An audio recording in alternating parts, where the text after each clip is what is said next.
Tonight, Callie and I will be reviewing the noise gate from Rowin pedals. Let's get started.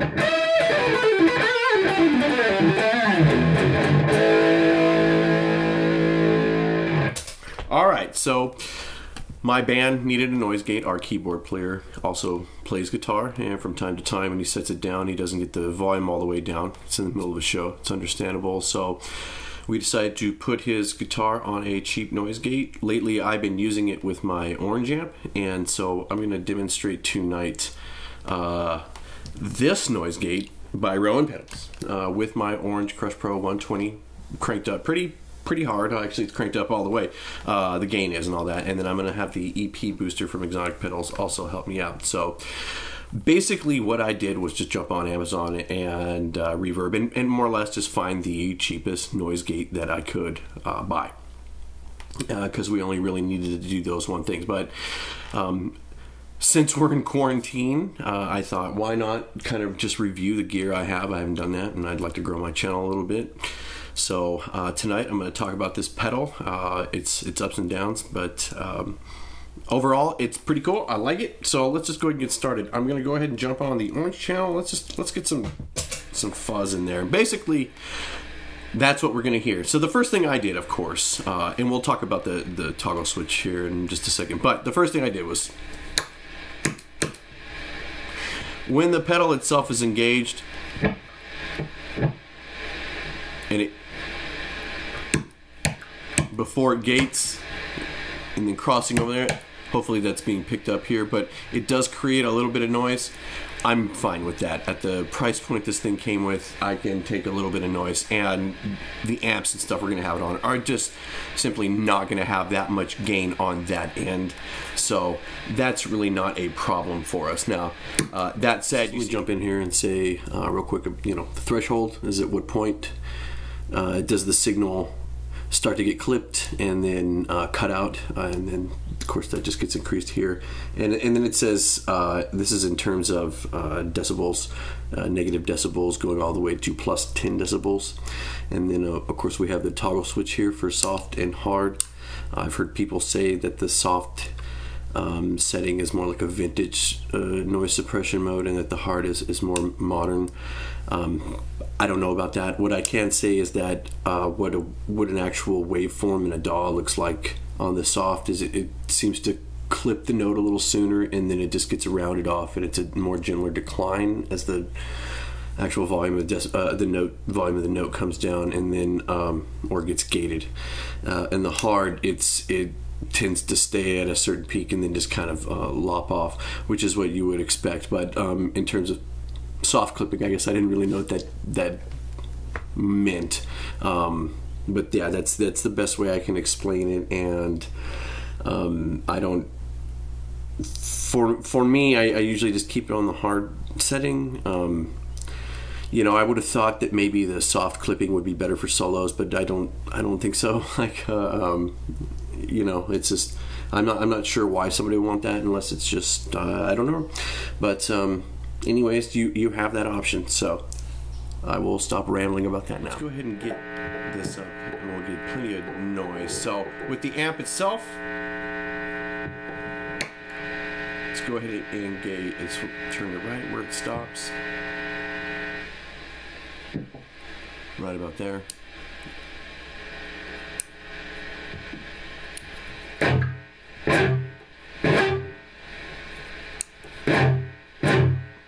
Soft and hard really don't make a difference at that low. So let me just crank it up to about the 12 o'clock position. Hard clipping, soft clipping. I'll bet that's coming through.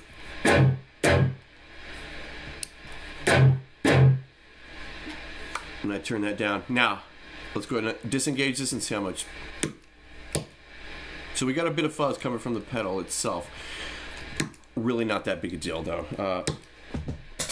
All I have to do is disengage the distortion or whatever. So on stage we could get it quiet, dead quiet if we needed to. That's fine. That's all I needed to do. So let me go ahead and we'll go ahead and engage the EP boost, and I've got this thing cranked down all the way. This on it itself doesn't have the little dip switches. They're not engaged. The bass boost is not in there, and the 3 decibel boost is not there. I have it on the vintage setting because it sounds great, and this thing is really versatile too. We'll talk about this pedal later. But now you can hear us. We're really bringing in the noise. This is where this pedal tends to shine, right?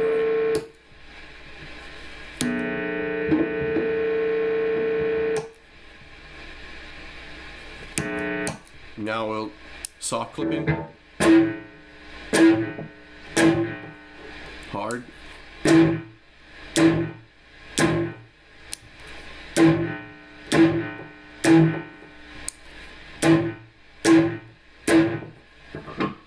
so sustain a note there.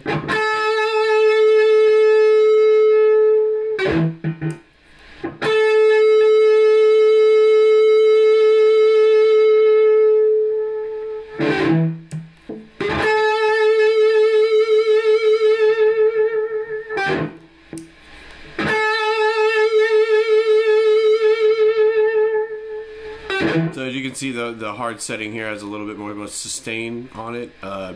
Interesting.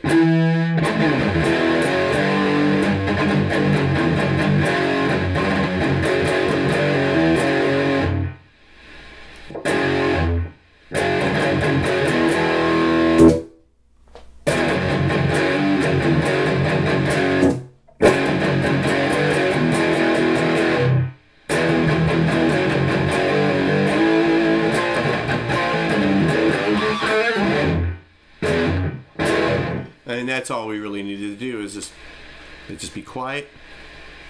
So again, I'm at the 12 o'clock setting. Guitar's all the way up.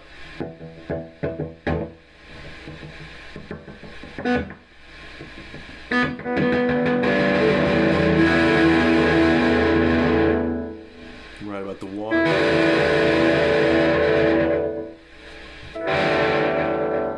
So even if guitar is left on stage, tone. Not a lot of tone is lost.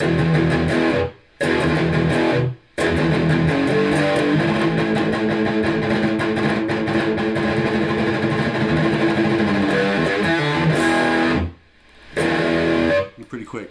So I think y'all get the point. I don't really need to play. It works. I like it. And yeah. It's fine for $20, man. You really can't beat it. And yeah, I'd take this pedal, and it sounds fine with my Hughes and Kettner. I've tried it out with that, of course.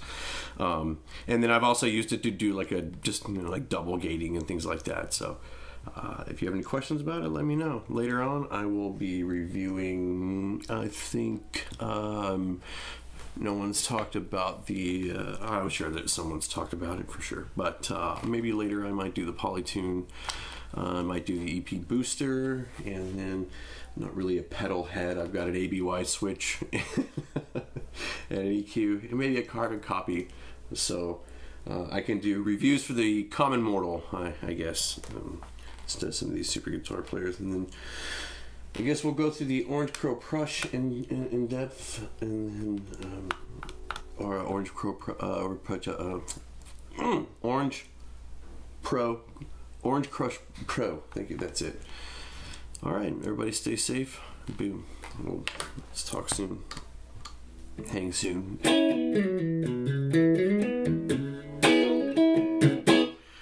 Can't wait for my band to get out and start playing again. It's going to be great.